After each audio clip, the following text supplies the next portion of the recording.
Baik, Assalamualaikum, salam sejahtera, salam GBN, salam Malaysia dan salam kuasa ketiga. Jadi jika audio jelas seperti biasa, silalah maklumkan kepada saya. Ya. Jadi hari ini saya hendak membincangkan ataupun memberi ulasan berkenaan dengan beberapa maklumat yang telah saya terima, walaupun saya tidak ingin perincikan beberapa perkara sebelum sampai masanya.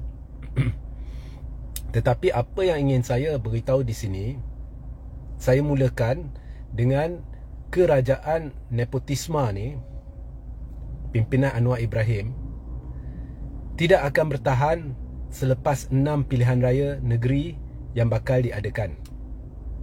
Dan kerajaan sudah makin cemas, khususnya PH dengan Barisan Nasional. Malah ada perbincangan-perbincangan tidak rasmi, ya, berhubung kebimbangan penolakan rakyat. Ya. Jadi rakyat tak payah nak teka lah. Saya rasa semua orang tak boleh nak terima banyak perkara yang berlaku sejak selepas PRU 15. Daripada dikencing oleh PH, BN, penyokong-penyokong mereka, kepada tindakan-tindakan yang tidak masuk akal, yang kononnya PH nak lawan tetapi PH buat. Bila ditanya, dia kata kalau dulu boleh buat, sekarang apa tak boleh buat. Sedangkan dia berjanji nak ubah, nak reformasi. Dia lantik seorang terpalit jenayah, tertuduh 47 pertuduhan jenayah sebagai TPM. Nepotisme sudah dibenarkan secara terbuka. Ya, malah lampu hijau diberikan. Janji kononnya Perdana Menteri tidak akan memegang portfolio Kementerian Kewangan sudah dicapati. Macam-macam lah, saya rasa anda semua tahu. Jadi sekarang ni mereka dah dapat maklumat bahawa khususnya ya Melayu Islam ni menolak mereka.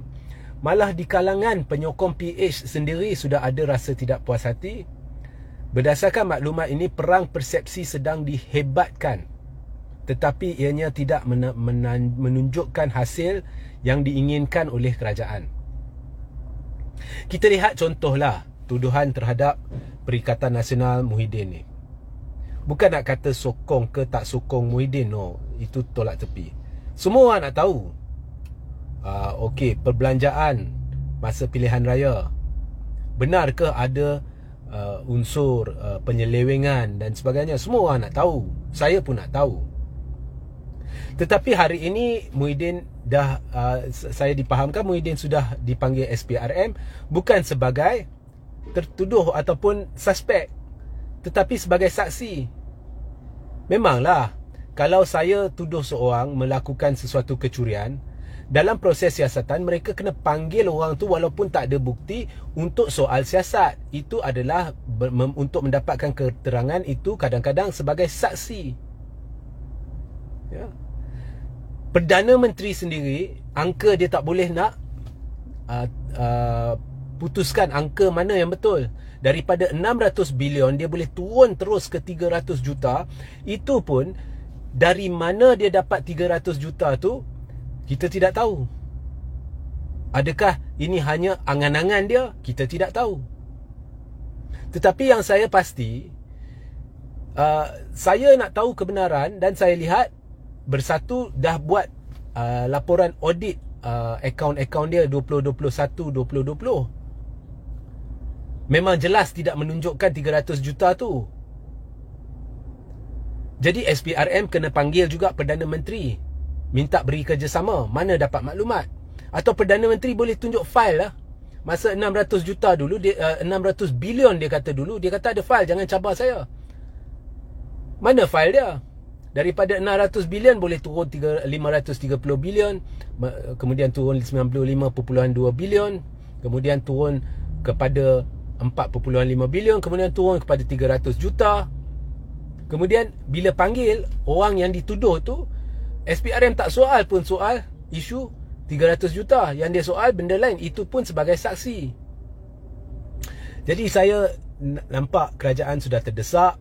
bermain persepsi sebab penolakan besar-besaran masyarakat Melayu Islam, dan dikira memang maklumat risikan lah ramai akan turun keluar mengundi lepas ini. Melayu Islam lah, dia akan keluar mengundi. Jadi bila orang Melayu Islam keluar ramai-ramai mengundi, 6 PRN ni, saya rasa PH dengan BN baik boleh jimat kos, tak payahlah nak bertanding. Memang kena teruk. Dan saya dipahamkan selepas PRN ni, kerajaan tidak lama selepas tu akan tumbang.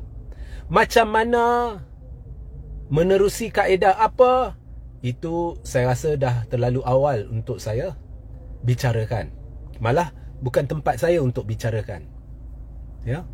Tapi kerajaan ni tidak akan bertahan lama. Negara sekarang terbelah antara kaum.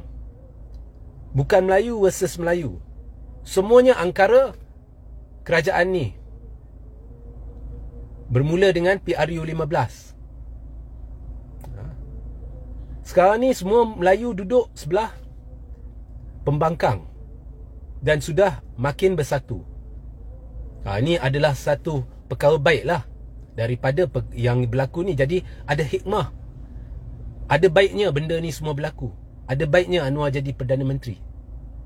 Sekarang Melayu sudah makin bersatu dan dia duduk sebelah pembangkang, makin benci kerajaan.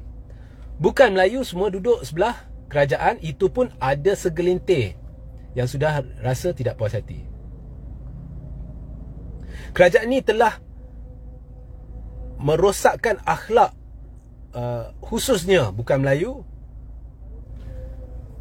sebab mereka tahu ada bukan Melayu ni dia tidak mahu PAS terlibat dalam kerajaan.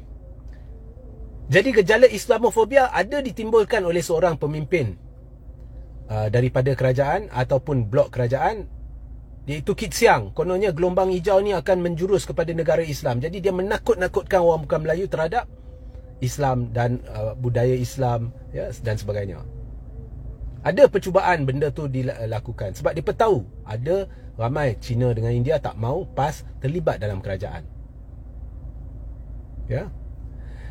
Jadi dengan melakukan demikian, jadi Cina dengan India ni sudah bersedia untuk berkompromi. Tak apalah Zahid, ada pertuduhan tu, janji bukan PAS.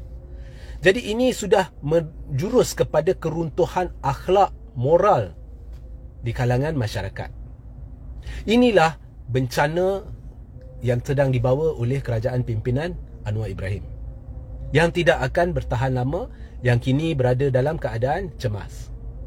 Sehingga kita berjumpa di lain masa. Assalamualaikum, salam sejahtera, salam GBN, salam Malaysia dan salam kuasa ketiga.